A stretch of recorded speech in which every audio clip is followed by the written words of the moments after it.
आज करायचं पनीर घोटाळा रेसिपी। त्यासाठी मी इथे बटर आणि तेल एकत्र टाकलेलं आहे।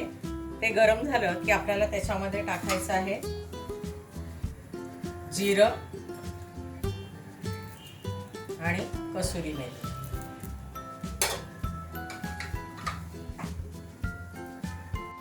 जिरं आणि कसुरी मेथी झाली, आता घालायचं आहे आलं लसूण पेस्ट आहे 1 चमचा आणि 1 चमचा आहे हिरवी मिरचीचा ठेचा आणि कांदा। हे सगळं परतून घ्यायचं चांगलं।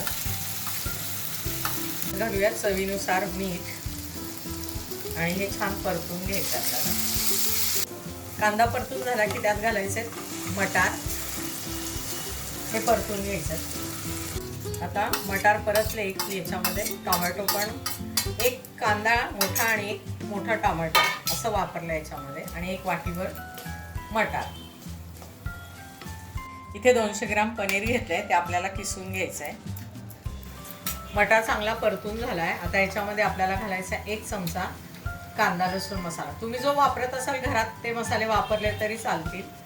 1 चमचा घातला आणि 1 चमचा गोडा मसाला वापरलाय मी इथे। याच्यामध्ये गरम मसाला पण असतो म्हणून। आता इथे घालूया हळद आणि हिंग। मटार आहे तर हिंग येणारच।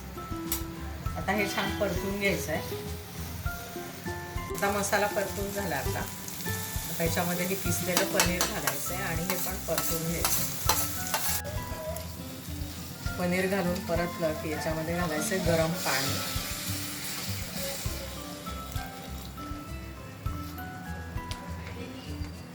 आता याच्यामध्ये चीज किसून घालूया। आता कोथिंबीर घालून याला एक दमदमीत वाफ द्यायची आपल्याला। भाजी छान झाली आहे। आता आपण सर्व करूया। ब्रेड सोबत सर्व करायचं आणि वरून चीज घालायचं। खूप छान भाजी आहे, नक्की ट्राय करा तुम्ही। हॉटेलमध्ये खाण्यापेक्षा आपण घरी हे बनवू शकतो पनीर घोटाळा।